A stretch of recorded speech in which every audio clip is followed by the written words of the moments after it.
He was trained as an electrical engineer, decided on a showbiz career while at Queen's College, Oxford. He paved the way for a new British television comedy, not the 9 o'clock news, Blackadder, Mr Bean. He's received numerous international prizes for his outstanding works, and he is known to be extremely selective about public appearances, and talk shows tops his list of things to avoid. Please welcome the man behind the mask, Rowan Atkinson.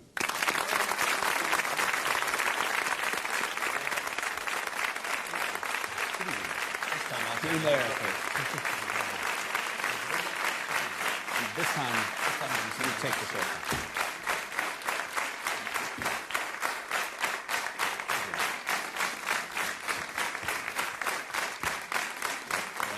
Everything's here. Rowan, I start with the most horrifying thing to do. I start with a quote that I read. Oh dear. From you. It says, "The problem with talk shows is that you're supposed to amuse. I generally rely on being interesting rather than funny. They, that is, us here, are not actually very interested in people who are very interesting. They just want people with wacky stories about airports, and I haven't really got any." How true. It's true. How true. I haven't. So how was Kastrup Airport? No, I have no stories. No. But how do you explain the man in the mask, the Dr. Jekyll, Mr. Hyde? Well, I don't know, really. I suppose it's just a job, you know, that's all. It's just I suppose that I'm just an actor, probably, at heart, rather than a comedian. I'm always rather confused, as I think I know you are, about whether I'm a comedian or whether I'm an actor. No. You know, or whether no, I'm an not actor. confused. You're not confused no. at all? Oh, well, I'll stop talking. I know you're boring now, and I know you will consider... Exactly. You'll be nodding off in no time. I do draw a pretty sharp line between the two, which is why interviews like this are generally quite rare things, because I think generally that people want you to be funny, so I try not to be unfunny. But I try to make up for my lack of funniness within myself by hopefully trying to be, you know, vaguely intelligent and interesting about it. I can be funny, I think, as myself, when I'm with very good friends in small rooms, and I'm very relaxed. Well, but as soon as I'm in a big it's just studio, the two of us here, so... and all those minions, all those people out there. No, but it strikes me that Richard Curtis says that you find almost nothing funny. Yeah. I'm not a almost good... got you there. Yes, I almost laughed, didn't I? But not quite. No, I find it difficult to laugh at other things. Very few people and very few situations make me laugh. I sometimes feel some of it is in the back of me where I'm analysing the humour or I'm analysing the joke rather than enjoying it. So somebody tells a very good joke and I go, very funny. And they stop telling jokes. And they stop telling jokes, but I'm thinking about, yes, I suppose it is funny, you know what I mean? I'm kind of, it's sort of clocking, it's sort of slowly filtering its way down through the system. And sometimes I laugh a long time afterwards when I suddenly realise how well structured the joke was and how beautifully told it was. And then I can laugh at it. And then people look at you if you were some... Yes, many, many hours later, as if I'm a madman. I mean, generally I enjoy the performance more than the joke. I usually enjoy the performer and his attitude. You know, it's the attitude with which humour is told which I enjoy so much. In other words, generally the things that make me laugh are characters, you know. It's people who kind of present a sort of truth to you. I mean, even though it's mad or it's funny or it's wacky or it's rude or it's silly, but there's a sort of a truth there that you identify with. And you think, I know that situation, I've been there, or I've seen someone like that on the train, or I am someone like that, and I prefer to keep it hidden. And yet here I am being characterised extremely well, and that does make me laugh. So dramatic situations rather than jokes. Yes, exactly. How would you describe Mr Bean? I mean, I wondered about the name. Bean, has been, a vegetable, no? Yeah. We started with, you know, zucchini. And, and Mr Zucchini. Mr Zucchini. Yeah. Or Mr. Potato, or Mr. Cauliflower, or Mr. Cabbage, or, you know, Mr. And then we just sort of thought, Bean. Bean. You know, seems it's short and it's silly. And we were, yeah, it was either that or the name of a bird, you know, Mr. Wren or Mr. Chaffinch.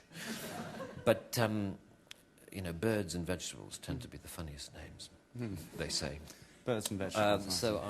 So we homed in on Bean, yeah. Okay, obviously there's a homage to Jacques Tati's Monsieur Hulot. Yes. Yes, there was. I mean, and it's quite real. I mean, I don't think Mr. Bean is anything like Monsieur Hulot. No. I think he is quite different, but at the same time, there are similarities. And it's something about the comedy of not much happening, of nothing happening. The first Mr. Bean sketch that Richard Curtis and I ever wrote was, well, from what that falling asleep joke came from it, from the church sketch, which was in the very, very first. Yes, I saw that. Mr. Bean, when he can't stay awake in the church and the sermon is droning on and he can't, you know, he can't stay awake. And in theory, nothing's happening. I mean, when you explain the joke to people, you know, we had this one line, man can't stay awake.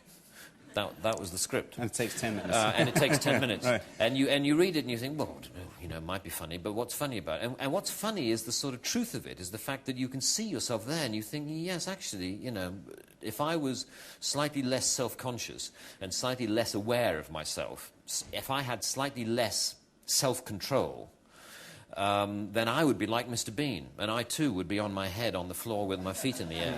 And you can sort of, and you identify with it, but it's sort of the comedy of nothing happening. I mean, there aren't, you know, fire engines or police cars or men rushing in the door or women with underwear around their ankles. It's all, you know, it's very kind of uneventful. It's very ordinary, very basic sort of stuff, like the man making the sandwich. Mr. Bean making the sandwich in the park, that you sort of say, well, that's a perfectly reasonable thing to do. But he does it in a very eccentric way. And you think, no, that's not. And yet, you know, if you were in that situation, you might do something similar, but you'd stop yourself. Well, I would. Cheers. Cheers to good health. But if we compare Monsieur Hulot and Mr. Bean, Yeah. there's a difference in psychology as well. Yes, there is. Well, I mean, Mr. Bean is nastier. Mr. Yeah, I Bean would is say quite so. a nasty man. Why? He's quite... Well, because if he has any morals, if he has any values, then they're the morals of a 9-year-old boy. That's how I always see him. If anyone wants to ask a question about Mr. Bean, you know, what would he do if this happened? You know, what sort of car does he drive? What does he dream about? I would say, what does a 9-year-old boy think about? And then I say, oh, that's what he'd think about. And of course, towards women, for instance, he's, you know, he sort of romanticizes them. You know, they're sort of mother figures, I suppose, more than. But the idea of a relationship or a sexual relationship, and that is just not part of his makeup at all. It just never enter his brain. No. I mean, you must presume that he knows nothing about it.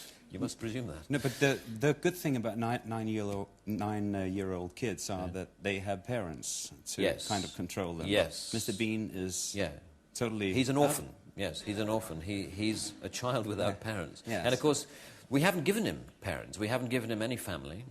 He has no friends. No, it just comes from above. He's just sad. He's a poor that's it. man. Yeah, we all feel. But he makes me laugh. He really does.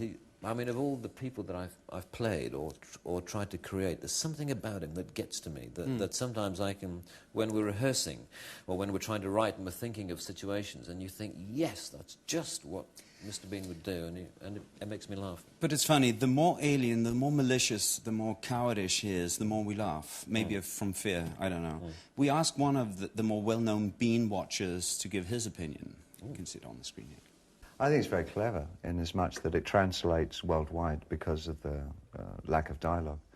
I mean, in much the same way that Benny Hill translated worldwide. But I think maybe because of that, there's reductionism in the terms of the comedy. It becomes a very simplistic form of comedy. Because if it's just a visual gag, you have to be not too sophisticated to devise visual gags that are going to work throughout the world. set David Bowie that we met in London last week. How flattering. Yes. But do you agree with him that a silent character has certain limitations?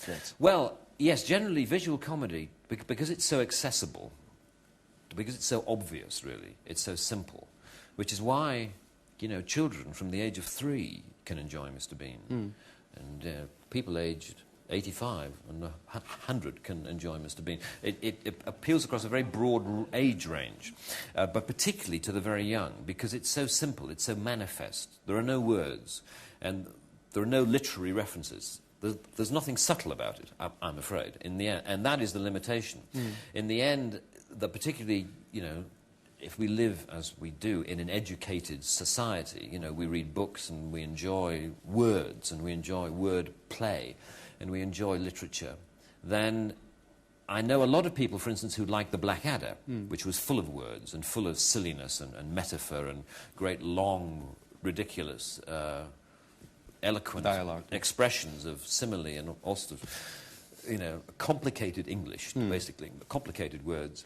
But they don't like Mr Bean. They find it too simplistic, as David Bowie used the right word. Simplistic it is, and that's the limitation. And in the end, I feel as though you can get a bit sick of it. I mean, you can enjoy it. I haven't got sick of it yet, because he amuses me, and he makes me laugh. Even before Blackadder, before Mr Bean, you popped up of the British Review with as an artist who had almost entire artistic control. I have a small clip I'm going to show you where you, with almost no words, get the grasp of the audience. It's a bit from the Schoolmaster sketch. Oh, right. Nancy Boy Potter.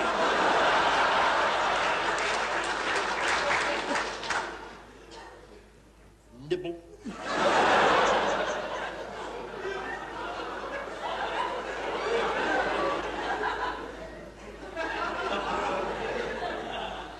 Orifice.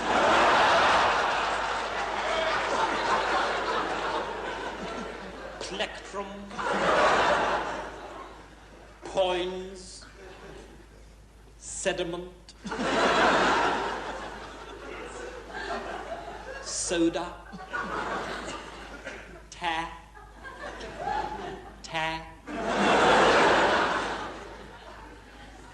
Under manager. Zob.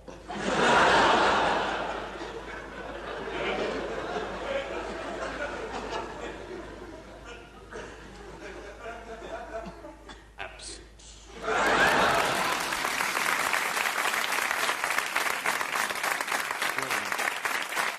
We're taken from this Secret Policeman's Ball for the benefit of Amnesty International.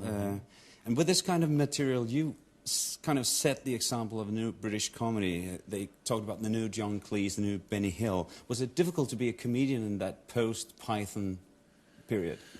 Yes, it was. We were constantly... Yes, because Python was at its height when I was at university, when I was at college, and they were the heroes, and I started working, you know, on Not the 9 O'Clock News and the Blackadder within 5-7 years of that time, and it was difficult because it's like this shadow hanging over you. And that's why the Blackadder was set in the 15th century, because we were so aware of Fawlty Towers, which was the other thing that was going on just before we did the Blackadder. We thought, how are we going to make a programme which is not compared unfavourably to Fawlty Towers? And so we thought, well, at least if we set it in the 15th century, they can't possibly, surely, draw any parallels with a hotel on the south coast of England in 1975. And I don't think they did. They hated it for other reasons, but they didn't compare us unfavourably with Fawlty Towers. But it was, and Not the 9 O'Clock News, luckily, was very different from Monty Python. I mean, completely different. Monty Python was very wacky and very surreal, totally absurd. And really, Not the 9 O'Clock News was something else. Not the 9 O'Clock News was about reality. It was about kind of more about real performances and hopefully, you know, a bit more sort of real characterization and parodying real television and television news of the time. On Not the 9 O'Clock News, it was Mel Smith, yourself, and Griff Rhys-Jones, Yes. with Pamela Stevenson to do that. We stopped Griff Rhys-Jones in London to ask him, yes, just to give us a comment on you, because he knows you. Rowan is an extraordinary comedian because just, you know, every time you go and see somebody else, a comedian, on the stage, you always think, well, I wish I had his act. Well, that's a good idea. I wonder if I could pinch that. Or, yes, that's a remarkable thing. I can use that. I could probably develop that. With Rowan, when you watch him, particularly on stage, you think, that's absolutely extraordinary. How, you know, that's so unique that you have no... sometimes it defies a sort of sense of analysis. And all I feel when I watch him is that I could never do that, that his style of performing is so unique and extraordinary that there's no... it's inimitable and therefore very precious, in a sense, to watch. And I didn't really mean that as a criticism. I only mean that when he does something like the Schoolmaster monologue, which relies upon 5 names and a great deal of inner presence in order to maintain the structure and the performance, that's a very different form of comedy from the sort that I feel comfortable doing, which is very loose. I mean, I'd sort of a messy comedian, if you like, and he's an enormously precise comedian. And that's a wonderful skill. Well, nice words.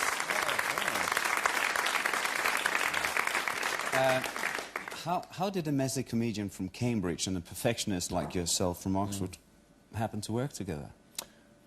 The BBC are very good. The BBC are very good at bringing people from very diverse backgrounds with diverse attitudes together. And it was one of those things that was got together by the producer, John Lloyd, who I've worked with a great deal since. He produced The Blackadder also. And he just chose, from what I gather, 4 people, the 4 of us, to do things together. And the great thing about a team, I'm so glad I did it.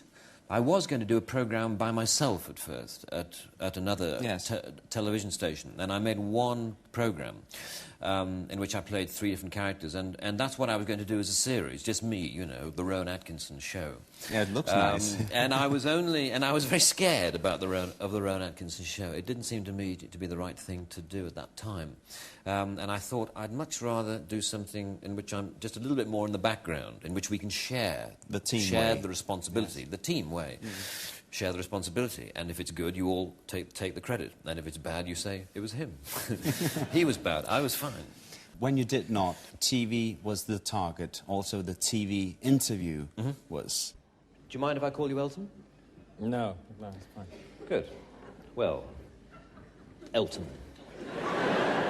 I'm sure the first question that everybody would like to ask you is this. Funny name, Elton. How did you come by it? Well, I used to be in a band, and I wanted to become a singer in my own right, and I wanted to choose a name, and the saxophone player in the band was called Elton, so I chose that name. Did you ever consider John Elton?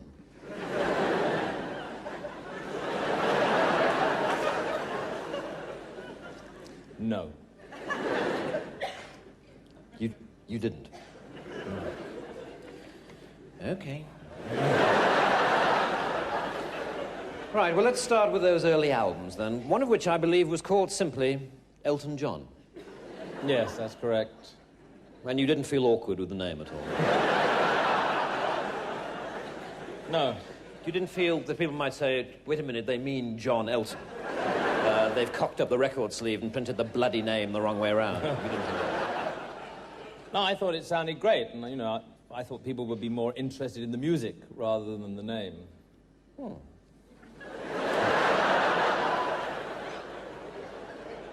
Now, to the songs themselves, many of the lyrics were, of course, written by Bernie Taupin. Yes, that's right. Yes. Well, I'd like to talk about Bernie for a while, since obviously he's been an enormous influence on your career. Yes, he has, yes. Tell me, did you ever discuss changing his name? Because presumably Taupin Bernie would have been more consistent with your Elton John.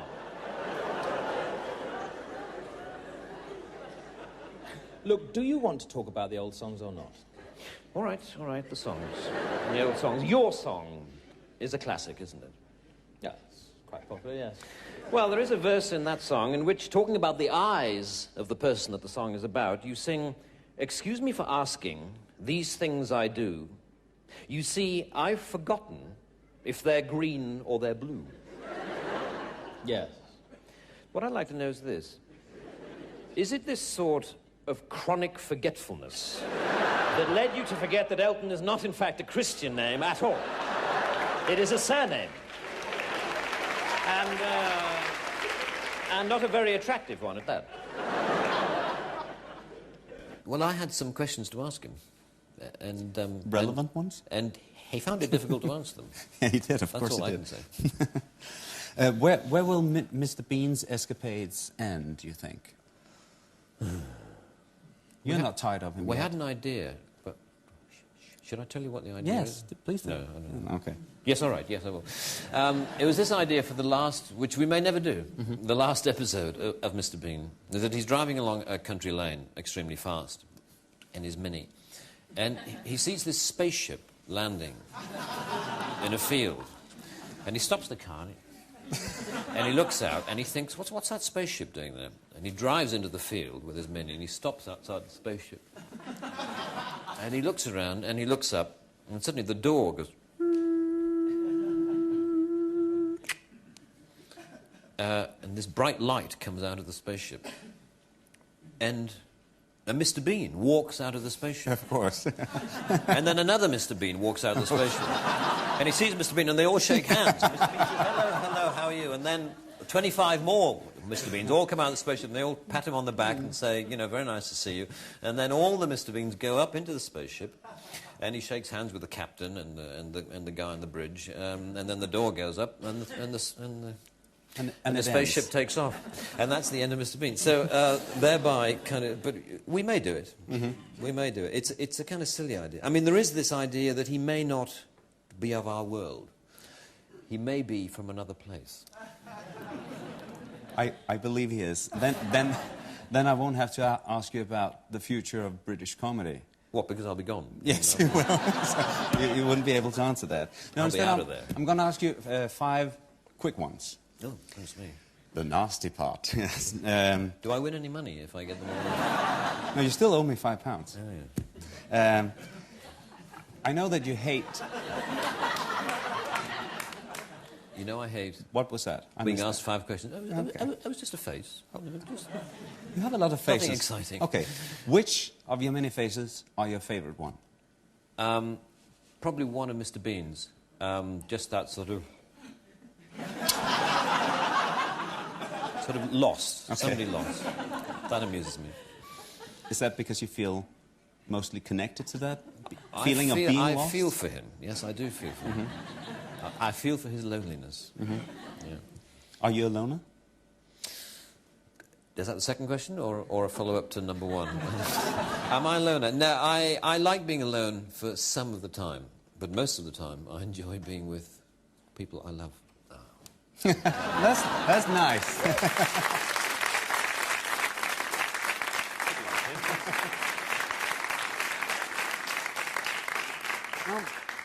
I'm asking you because I'm aware that you're very protective about your private life, and Yes. I won't go into that much. But I know that your other passion, besides that of acting, Yes. is cars. Yes, I do have a great interest in motor cars and motorsport. Yep, motor racing. Why cars? You even write about cars. I don't know. I write about them, yeah, for a monthly magazine in England. I don't know.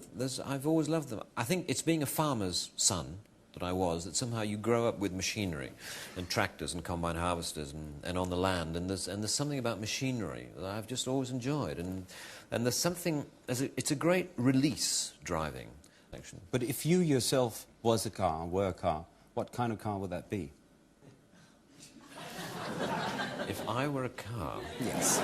what kind of You did car a sketch would one that be? where it was called Mr. Car Park, I remember. Yes, So- yes. Oh dear me, what kind of car would I be? But don't go into that. I'd be A Morris? no, I'd be. I think I'd be quite a discreet car. Aston Martin? Not to... Yeah, I mean, Aston Martins are cars that... I've had a few, as you know. Cars. Yes. And I've tended to come back to Aston Martins because they are sort of discreet, but they're very English. They're very fast, which I'm not. But there's some... Yeah, yes, an Aston Martin or a Lancia, an Italian car called Lancia. I enjoy them. Well, the fast ones. The fast ones. Not the slow ones. You don't drive too fast, do you? Not too fast, Oh. no. No, just fast enough. That's how fast I drive. Then, OK, if you were a car, where would you park? These are very difficult questions, yeah, I can't tell you. Yes, Here, but I'm in a trying car to... park, I park in a garage. Oh, you do? I'd stay off the street. Yes, I'd want to be in a garage at night. Protected. Protected, yes, exactly. And out of the public gaze. The reason why I ask is, of course, you've toyed with the idea of acting in Los Angeles. You played a part in Hot Shots 2. Yes. I was wondering, maybe you would park your talent in Hollywood for a while. Park my talent in Hollywood? Well, that's... For them to exploit. Well, that's not the equivalent of parking in a garage. That's the equivalent of parking in the middle of an airfield with bright lights on you from all sides. That's the equivalent there. Yeah, but you park privately in a garage, park but... and then run out into the middle of the airfield and then... Professionally. Run back into the garage again. Hollywood is a very, very difficult place to be, as I'm sure you know, particularly for a foreign artist. I mean, foreign to America. I.e. all of us, it is a very difficult place to act because they've got their own agenda and their own way of making films and their own ideas about how you should be packaged and what you can do. And something I suppose I've grown to believe in over the years is in my own instinct, and I think I know, best what I can do. I'm very difficult to fit in to the Hollywood jigsaw. Yeah. I'm a very awkward shape.